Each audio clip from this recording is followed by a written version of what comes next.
Nanti seni kuliah, walau pada dua orang jalan tak seni. Ini pak pada bapak cuma sungguh dengar aku. Nah itu dua orang. Datang bapak buka apa cuma kamu kasih lalu baju ini. Jika orang lihat, bagus kan ya. Putih lotek tuangan atas, mungkin orang lihat barang yang lain. Bikin di punggung, bikin tato di punggung. Terus bilangnya tato itu seni. Seni apa? Mau dilihat dari siapa? Seni buat siapa? Buat dia. Dia sendiri pun juga susah untuk lihat itu tato. Kalau di sini kan mungkin tiap hari dia lihat. Tapi kan sudah mati kan? Kok alasannya seni? Seni apa? Bikin di hati. Oh ya Pak, saya itu relon Pak. Seni datang lu. Ini seni datang. Tapi justifikasi pembangunan tato adalah seni. Nah, bikin tato itu kan butuh jarum kan, tetap kosongnya. Nah, Maya Pak Lambert pertama. Karena nanti kan belum punya otak wetan, nah terpapar. Nah, itu mah periksa kok. Kalau tidak periksa maka tidak pun tidak tahu kita ini. Maya saya masuk.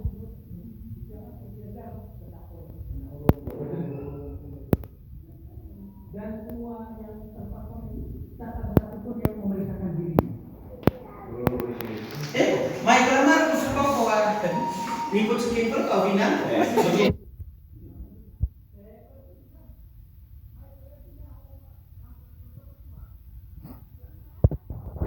Oh dia bukan aku nih. Banyak orangnya dan mereka semua ini tidak diperiksa. Celakanya penyakit ini akan terus menular kepada banyak orang tanpa bisa dicegah. Mengapa tidak bisa dicegah? Karena mereka tidak periksa. Karena itu penting sekali mengapa kita perlu periksa supaya tahu status kita ini positif atau negatif. Kalau hasil pemeriksaan tes HIV ini negatif, alhamdulillah. Tapi kalau positif, ya astagfirullah. Tetapi setelah itu alhamdulillah. Mengapa disyukuri? Karena status saya tahu. Kalau saya tidak periksa, maka saya tidak tahu status saya.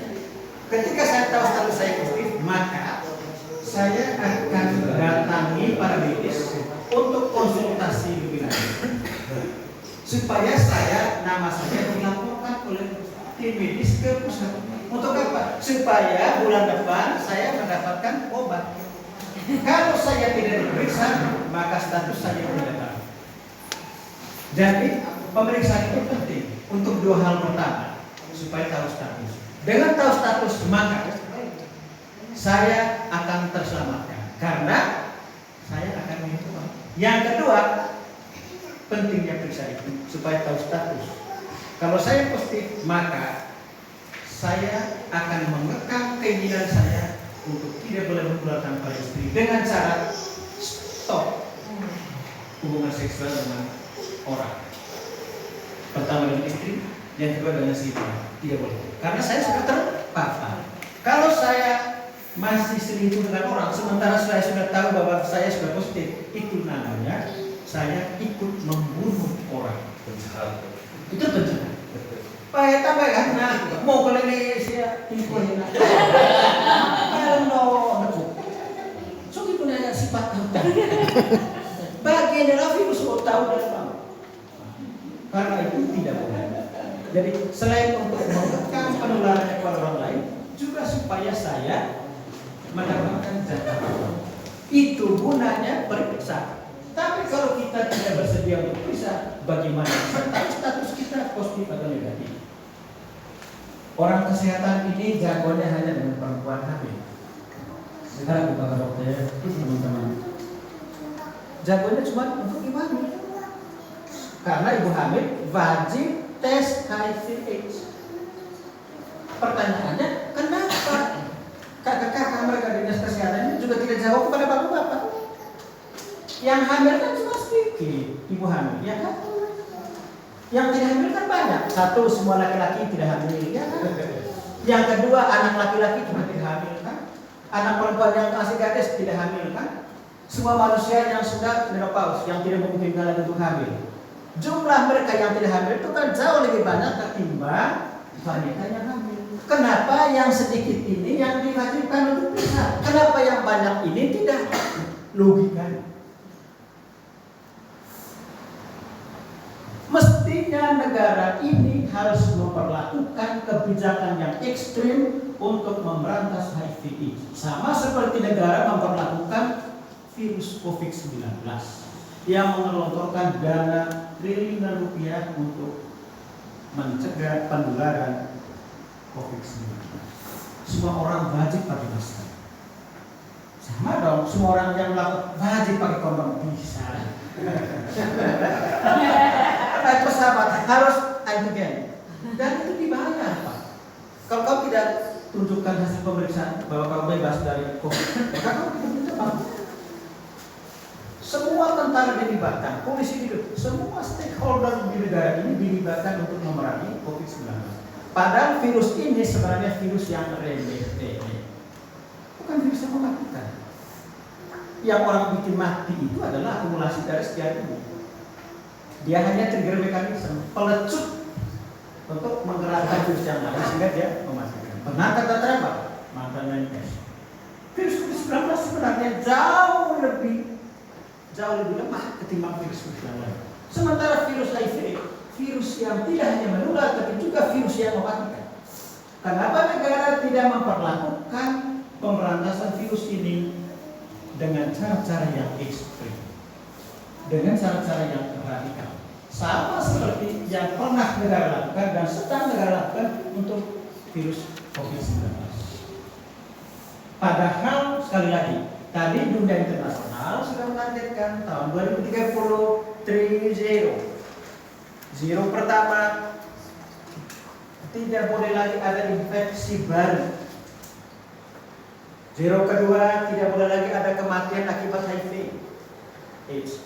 Zero ketiga, stigmatisasi dan diskriminasi tidak boleh ada. Kan ini 2030 itu sama dengan 7 tahun dari sekarang. Karena buat Desember kan, sebentar lagi 2023 kan. Yeah. Berarti tinggal 7 tahun waktu kita.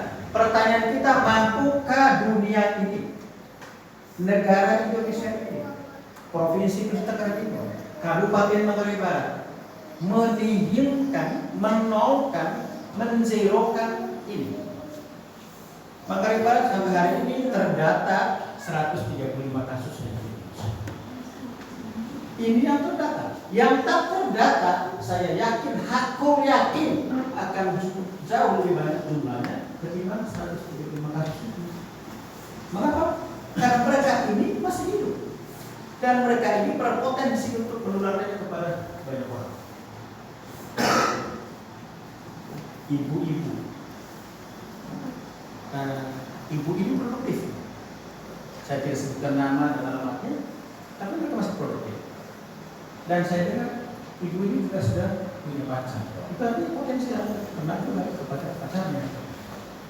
Bagus kalau dia minum obat rutin, kemudian sadarkan calon suaminya agar dia pakai kondom kalau berarti bisa diselamatkan suami dong.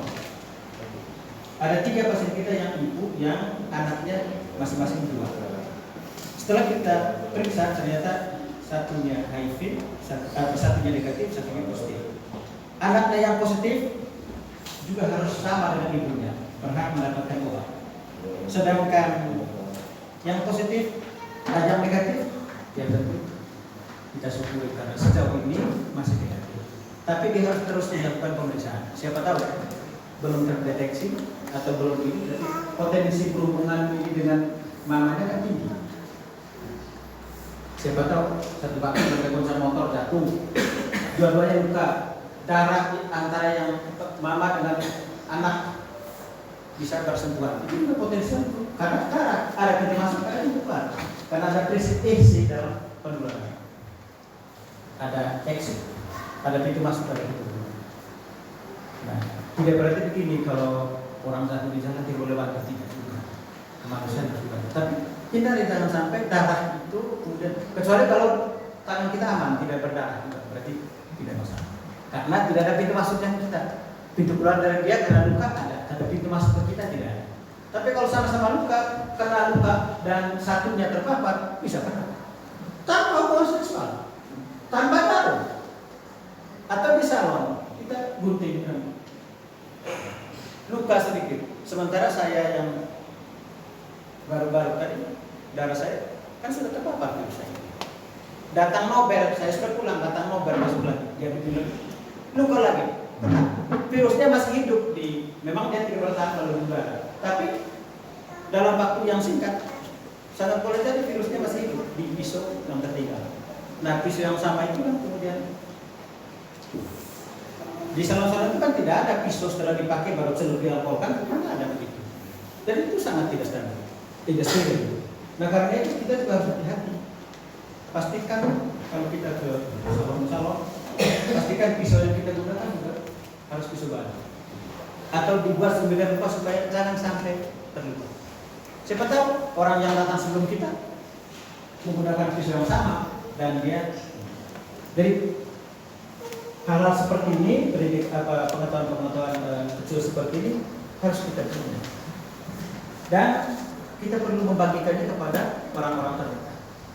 Untuk apa? Untuk melindungi diri kita dari potensi penyebaran HIV. Nah, karena itu kita membentuk yang namanya DPA di Indonesia. DPA itu Barga Indonesia, tim relawan Barga Indonesia. Mereka yang diharapkan bisa menceritakan tentang HIV. Ceritakan seperti yang mereka tahu. Yang penting jangan mereka, tapi informasi-informasi yang mereka dapatkan dari penjelasan pada kegiatan sosialisasi bisa diteruskan kepada keluarga terdekat. Itu tugas DPA salah satunya. Termasuk juga menginformasikan, ini nanti tugas DPA. Kalau ada orang-orang dari luar, misalnya pulang merantau dari Papua, Kalimantan, Malaysia, Papua itu tren angka kasus korupsinya tinggi sekali. Kalimantan juga demikian. Sangat boleh jadi mereka yang pulang merantau bertahun-tahun itu dia terpapar. Baik kata atau naik. Komentar tahu nanti ketahui ibu asal ini saya ini yang potensial. Mau katakan apa? Kalau di dalam situasi itu bola itu dia bayar terbayar karena sehingga valida bahwa musibah sampai di kampung ya namanya juga suami istri itu. Akhirnya virus ini kalau periksa dia saya lalu betul kalau positifnya berarti dia bisa hindari, tidak boleh berhubungan seksual dengan istri. Tapi kalau dia tidak periksa, statusnya tidak tahu kalau dia positif, bagilah virus itu kepada istrinya melalui hubungan seksual. Maka Kalimantan ibu cucu oleh anak oleh anak. Lalu ini. Nah, karena itu tugas DPA nanti untuk bisa memberikan informasi kepada migran-migran yang datang dari luar. Karena begini, setelah kami konsultasi dengan teman-teman di Nakertas, ternyata tidak ada data di Nakertas tentang kepulangan tenaga kerja kita yang keluar. Data pergi ada data. Tapi data pulang tidak. Dan rupanya ketika orang pulang ke daerah, maka tidak pernah lakukan lagi di dinas. Nah, pulang ini kan ada yang pulang permanen, ada yang pulang libur saja kemudian balik lagi. Dan mereka biasanya tidak pernah melaporkan pada pemerintah bahwa kami jika tidak ada datanya sama sekali. Kasus dilaporkan begitu. Perantauan dari Kalimantan dan Papua. Cuma kalau penyakit wajib. Di Lemon itu satu keluarganya sudah dead semua tahun lalu. Balerona, leukemia, leukemia. Masa tambah besar? Untung baik ko bapak ko boleh deh malah ko panan selama itu alibina berarti isinya sama. Kau malah ko panan berarti beda itu boleh kan? Kalau Lemon. Celakanya kalau mereka tidak diperiksa, maka kalau periksa kan berarti bisa di satu dia dapat obat, yang kedua ketika dia minum obat maka jumlah virusnya. Nah, orang yang menderita itu setiap 6 bulan wajib untuk periksa sudah. Viral load itu adalah untuk mengetahui apakah virus HIV dalam darah itu meningkat atau menurun. Kalau meningkat, maka diagnosanya antara lain bisa jadi orang ini lupa minum obat atau sengaja tidak minum obat, alpa minum obat. Berarti para medis bisa membantu dia dengan memberikan obat tambahan. Dia kan sudah minum obat, tapi kok tiba-tiba virusnya naik. Tapi kalau jumlah virusnya menurun, sudah dibiasa viral, ya alhamdulillah. Kalau turun berarti dia makin sehat, kekebalannya agak baik. Dan yang kedua, ketika dia konsumsi obat dan jumlah virusnya turun, maka potensi untuk menularkan pada orang lain juga rendah. Karena jumlah virusnya rendah. Karena salah satu syarat untuk bisa ditularkan, jumlah virus dalam darah harus tinggi. Kalau dia minum obat, maka dia akan turun. Kalau turun, maka potensi penyebaran kecil. Itulah makanya wajib bagi penderita untuk minum obat. Tugas kita sebagai keluarga dekat adalah memberi keyakinan, memberi harapan dan semangat kepada keluarga kita yang terpapar untuk rutin mengambil obat. Dengan obat ya, naruh, akan ngomong dia ulang lagi. Masih harus lo memakai obat dia merasa ini tidak boleh. Makanya dia harus diberi dorongan. Sebab kalau tidak dia bisa stres. Kan saya pak, oke kasih obat. Kalau dia buang obat berarti mati. Tega minum saya deh. Tapi kalau dia rutin minum obat selamat. Apalagi kalau dia minum obat sejak di stadium 1-2. Berarti potensi hidupnya pasti akan naik. Yang apalagi kan kalau stadium 4 ya, itu sudah menjauh juga. Nah kasus yang kemarin teman kita yang meninggal 2 minggu lalu ini COVID ini juga itu alpa minum obat karena istrinya tidak tampil sebagai orang yang memberikan semangat. Utel kepala mama, bukannya membantu saya tapi utel. Itu apa? Itu perasaan. Mestinya kita orang keluarga yang harus memberi semangat kepada dia. Amin. Kalau saya, aku mana? Mulai kita baca. Dia berobok ya. Ini usah. Dia tak. Usah gitu. Itulah tugas kita sebenarnya. Bukan untuk makanya dia belum meninggal karena virus, tapi meninggal karena depresi, stres, dan dia bisa bunuh diri. Ada satu pasien kita di Bali, laki-laki, mantan sopir autobus. Ketika istrinya tahu bahwa dia terpapar, akhirnya kemudian dia dibuang di sana. Karena ngomong, anak foto. Di tengah, maka lalu mau semua mata, halu kacamata dari matanya. Ya sekilas memang seperti ini, gitu. Tapi kan tidak membantu suaminya untuk itu. Susahnya adalah dia ini kesulitan untuk datang ambil obat. Kalau dia datang ambil obat, untuk datang ambil obat, dia pun harus menggunakan uang itu kurang lebih 300.000. Sementara dia tidak kerja. Ometnya masih yang akan, itu apa yang dia mau kasih? Dia main obat saya di foto gratis, ya kan? Coba kasih obat. Kalau dia berhenti ambil